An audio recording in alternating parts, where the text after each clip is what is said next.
Right, so we are live with you right now. We've just had an interview in that studio on Capi Talk 100.4 FM, but we were also live on Star FM Zimbabwe. And if you were tuned in, you managed to hear the voices of three gentlemen.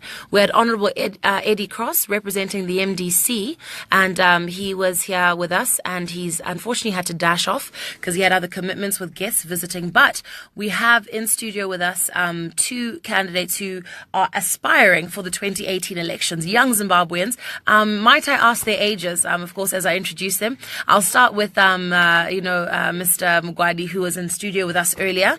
Mr. Mugwadi, you are campaigning for which constituency? You can say, while you wait for nomination court, where would you like to be? I'm sorry. You can't answer that one. No, why I'm sorry. Sorry? Can you put that off? Okay, I can move on to another question. We are live. Okay. Yeah, so it's not a recording, but it's okay if you don't want to answer that. Yeah, that question is very tricky. I can't answer it. It's okay. We are live, so it's difficult to just stop the feed. Okay, it's difficult to answer which constituency you're running for.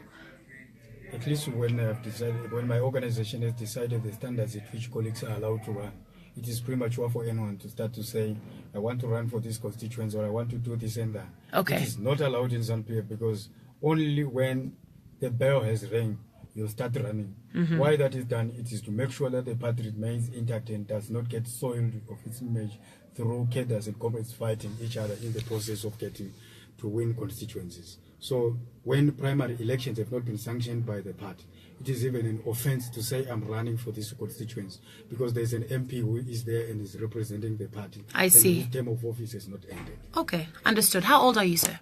I'm turning 32 in December. All right, so these are your young candidates, Zimbabwe. If you're listening locally in the diaspora, these are some of your young candidates. He's running for ZANU-PF, and so there you have it, Mr. Tafadzwa Mugwadi. And then we have Mr.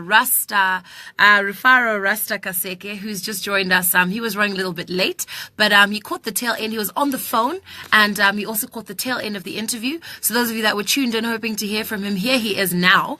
And feel free to ask your questions. I know many of you have followed his videos that have gone viral where he's been really expressing himself. And one thing I'll ask you, Rasta, freedom of speech and freedom after speech. How are you finding that? Thank God Mugabe is gone, because Mugabe was just a nightmare when it comes to expression. Thank God ED is is reasonable on freedom of expression. It's good. So right now, at least I'm here. The fact that I'm here after having expressed myself very strong in that way, there's a bit of freedom after speech. It's good. So this is not, you've not had any threats on your life, you've not had anyone follow you, anyone warn you, you've been good. Brilliantly good. Okay, so there you have it, Zimbabwe. This is obviously a discussion that's always been there around freedom after speech, and this is good to know. There's many people that were even asking while we were live on the program, saying, where is Itai Dzamara? And I want to ask you, as young Zimbabweans, the both of you, having aspirations to be in some kind of political office means that you're going to have a level of political activism attached to you. What are you going to do to ensure, one, the safety not just of political candidates, but also of journalists going into this election? Because it's going to be a heavily contested election and a lot could come out of it. But I'm curious to know what you think can be done to ensure the safety of everyone, where they want to express themselves, where they want to write a story, where they want to attend a march. What are we going to do for that? Let me be very frank on this question, Ruvheneko. You will appreciate that what happened in November, the November revolution that I keep talking about, which happened in 2017, ushered in a new dispensation that is operating on new ethos altogether. New democratic ethos that allows my colleague to talk about the freedom of speech that he has enjoyed and freedom after speech that he continues to enjoy. It is because the new dispensation is framed fundamentally on that aspect, which is a pillar of our constitutional democracy. So the question of journalists or individuals or activists having to be protected or ensured of their security. Let me emphatically make this very clear. It is the responsibility of the government. It is the constitutional responsibility of the government, and the president is sworn in to protect and ensure the security of his citizens and the state.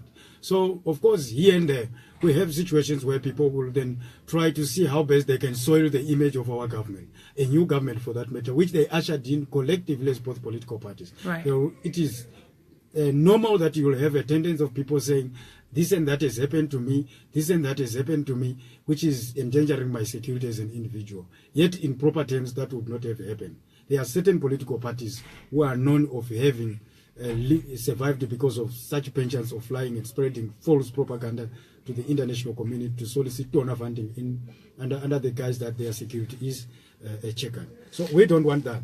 But let me tell you, I'll be the number one sworn young person who will be able to articulate it very clearly to the public and the government if the security of any young person or individual is compromised ahead of this election. And I'm sure the president has made it very clear.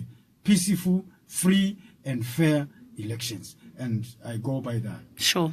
Rasta, let's hear from you. I mean, you've been out there in England for years now, and coming back to Zim, what do you say toward the security and the peace of civilians as well as political candidates like yourselves? Well, the current government stands to lose a lot if the people start to disappear and people start to get beaten. And I think ED, it's in his best interest to make sure that this election is free and fair.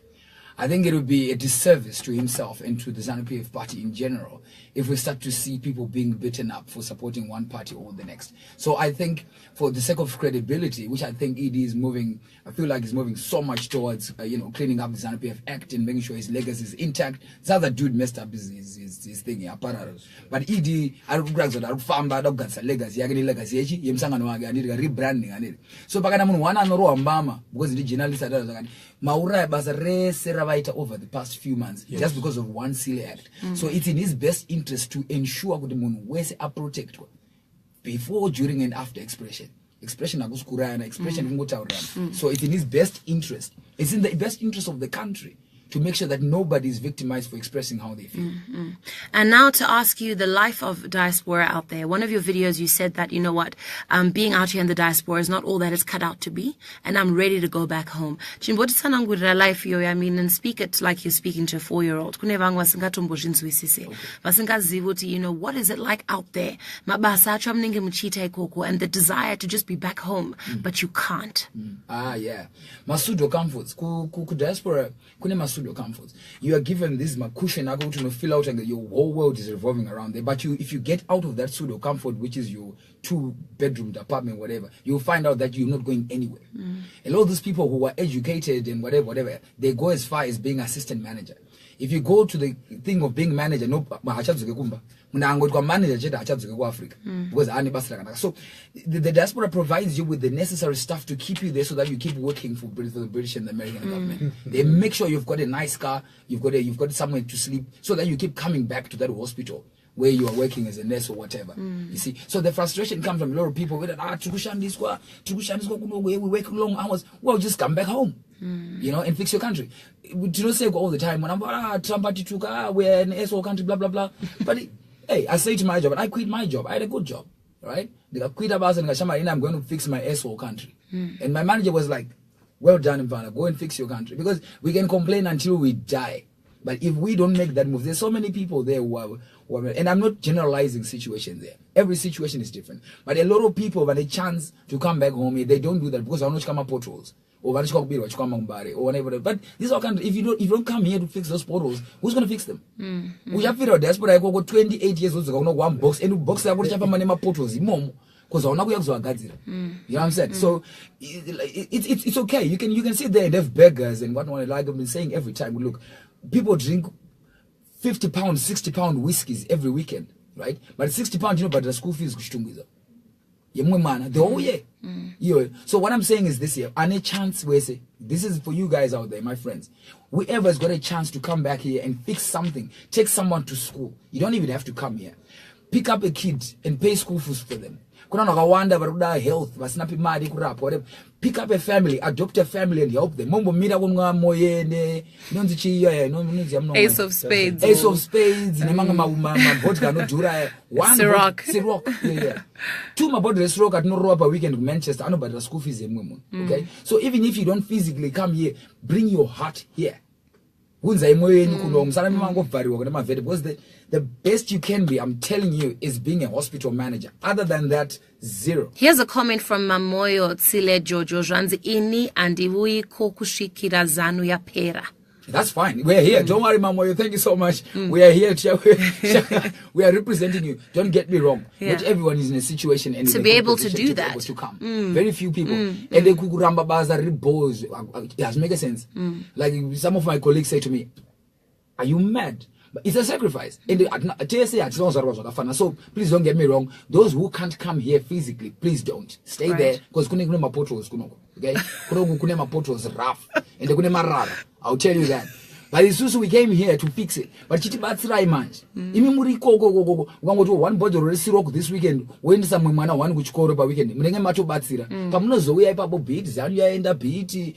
MDC chakati ya enda whatever. Muno shega zunzuri bo. Mwana mamungori go kumchingota. Zanu ino gona ngora medical for years. Let me ask you, Ras, why did you not join a political party? Why did you choose to be independent or interdependent, as you define yourself?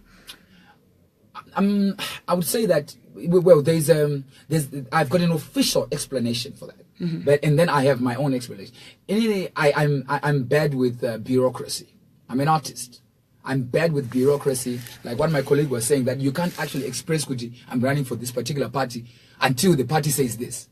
That's not how I work. And I like getting into the thick of things and getting it done without having to ask someone, please do it up. No, that's not the way I work. You know, I'm very spontaneous in the way I do my things. So having to go through the provincial chairperson and the vice provincial chairperson. He can't even declare his assets. He can't declare his desires to run for a certain constituency. I get into the community right now. I don't have to wait. So why I didn't join a political party, first and foremost, is because there was problems in both political parties. ZANU-PF, with my colleague can attest to. Okay, they're only trying to fix the party now, but as of late, Jonathan Moore, Tyson, it was a mess. Okay, MDC was the same. But I could not join any of those political parties. Right now, my party, party slogan, we're doing bottom-up democracy. And you just want a voice in parliament so that you can actually effect change from your sphere of influence. That's it. And that would be Chitungwiza South. That's it, yeah. Right. Let's come to you here, Mgwadi. Just hearing that kind of thought, where there's always been an assumption that in ZANU-PF there's no room for young people. My question to you, Mgwadi, at the age of 32, you said? Yes. Understanding what the ZANU structure is now, do you honestly believe that you're going to rise to any position of significant influence in ZANU-PF as a young person? Or do you feel that you have to sort of be patient for another 10, 15 years before you get to a position of actual power within the party? Rising depends on what you call rising and the position that you think when you arrive at this position you would have risen in the party. I believe being here and doing what I'm doing here is a deployment that I've received, which amounts to rising to do something in the party. Okay. Then secondly, when I say that it is it is unconstitutional for a member of the party to say, today I'm contesting for this and so elections. It's not like I'm saying young people have been gagged from doing that. Even a Politburo member cannot do that.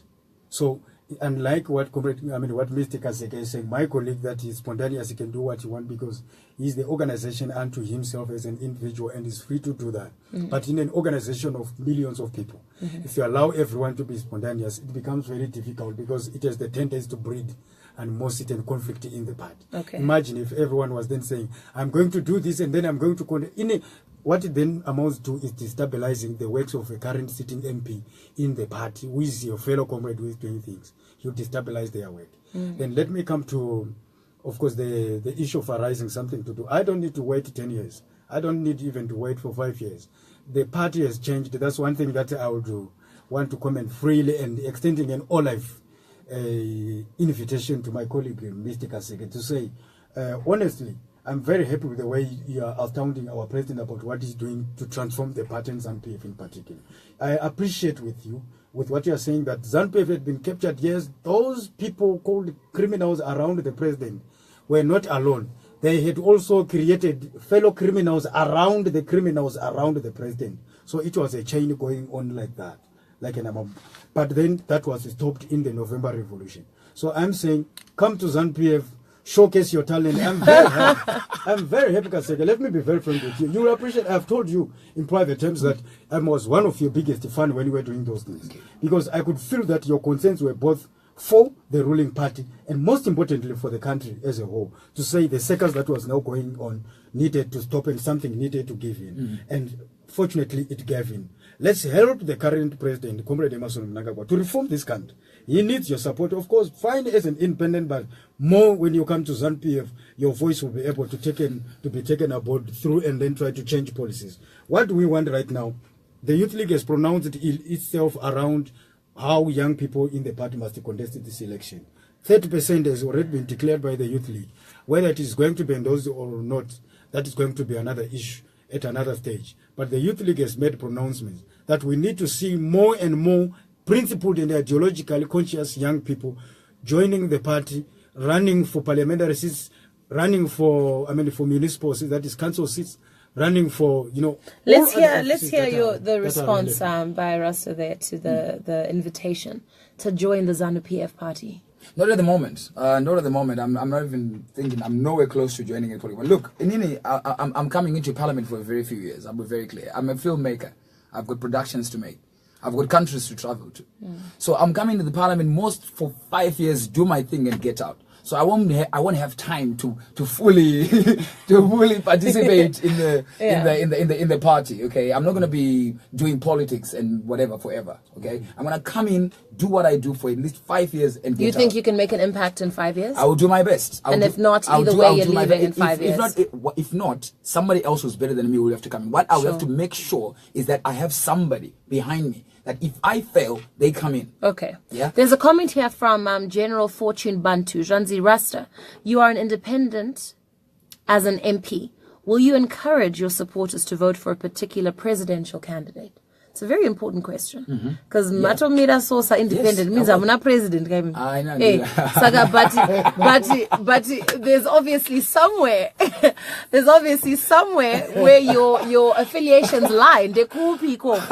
Well, that's a very difficult one. I mean, if not tricky. Anyway, okay, look, I'm still looking. Now, to be very, very honest, I'll just lay it down there, right?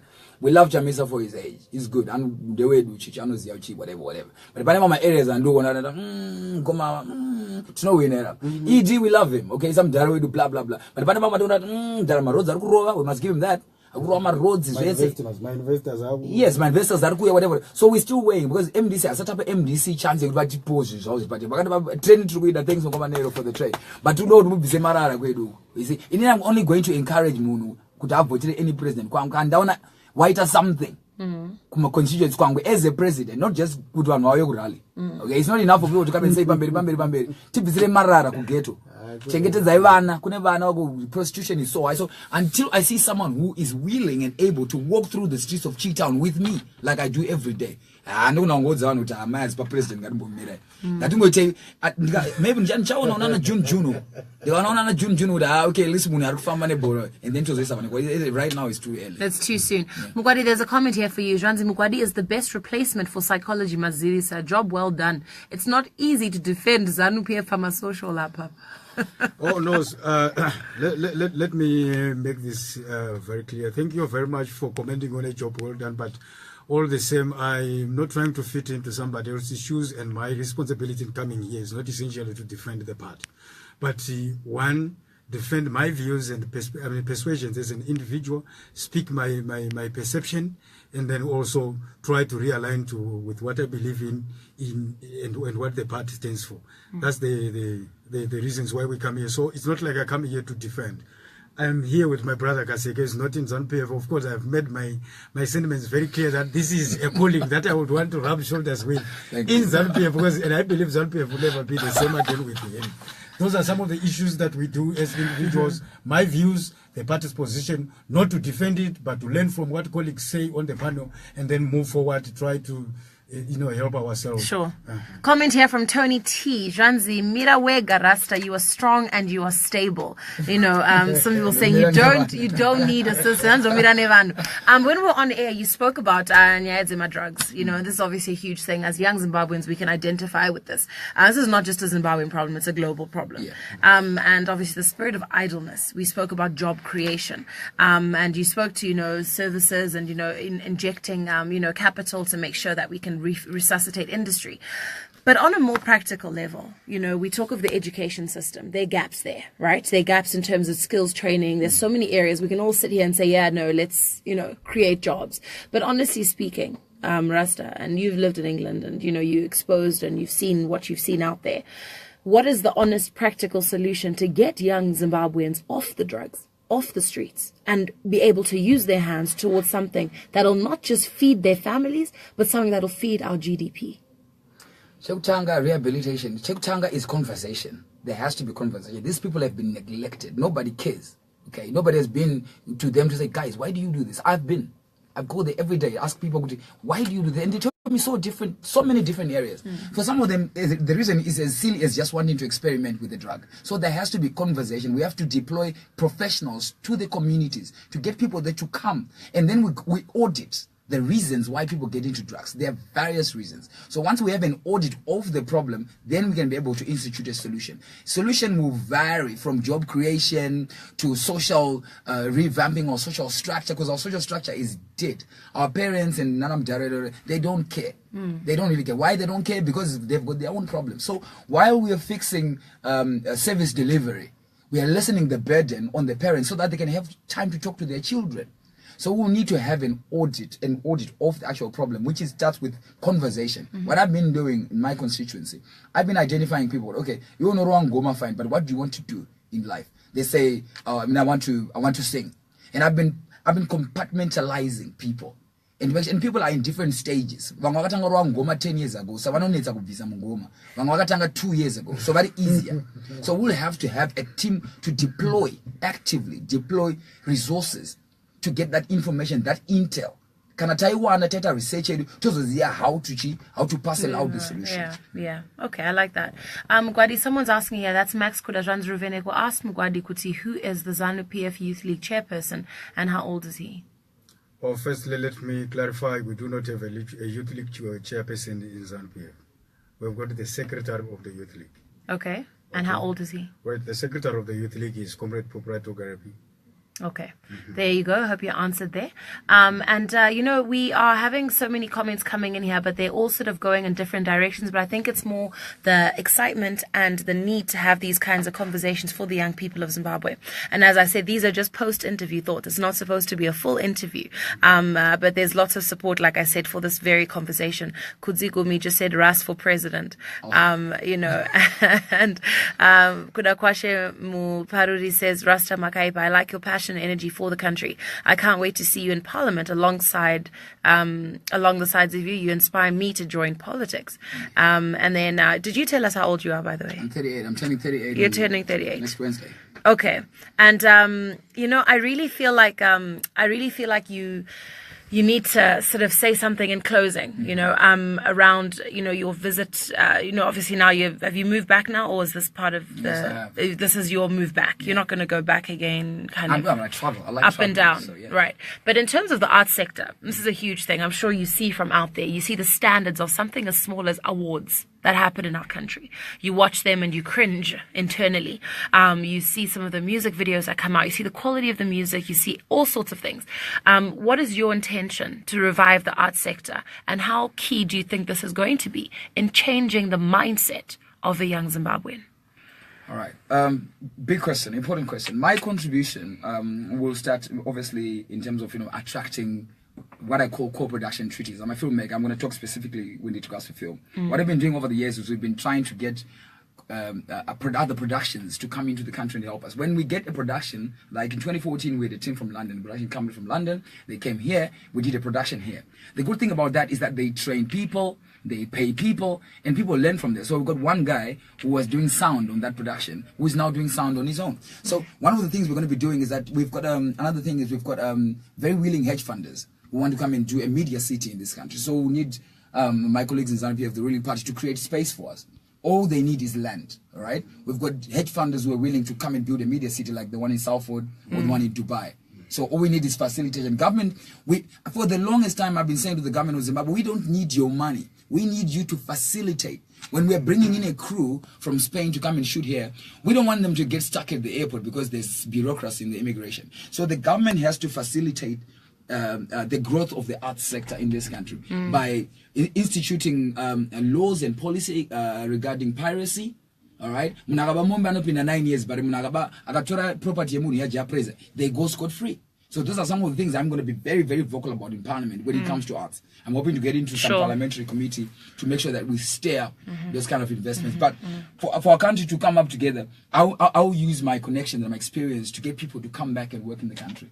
Okay. And is Rasta's camouflage top allowed? You know, people take it anyway. And somebody's telling me, Ruvheneko, why did you abandon your show? Don't show us these machines. We're in a radio station. This is not the Ruvheneko online show. See, we're at Cappy Talk. This is just a post-interview discussion because we were live and we finished our radio conversation, but there's always so much to say. Someone here saying Kaseke for Minister of Arts and Culture in the new government. You know, look, I want to thank you, gentlemen, for your time and, of course, extended time over the hour that we had when we were live on Cappy Talk and on Star FM. This was just us summarizing, as I said. So thank you very much for joining us. Thank you so much, you know, Mr. Mugwadi. I hope you do well whenever you decide to state your position. I hope that your party will allow you to speak freely and openly and not be afraid to declare what you wish. I really wish the best for you. Of the majority, and I'll toe the line that everyone is tolling from the top to No, that's fine, 100%. And also to you, Rasta, thank you so much for joining us. Welcome back home. Thank you. First of all, you know, Iowa, it's a big, big decision to make. It's a bold one. And, you know, we wish you well. I really hope that things go well for this generation. As you can see, who knows who these two gentlemen will be in 1 year's time and which title we'll be putting in front of their names. Thank you so much. Thank you so much. That's us from Cappy Talk and from Star FM. That's it from me for now. Good night. Be good. If you can't be good, be safe. Oh, yeah, man. That's fine.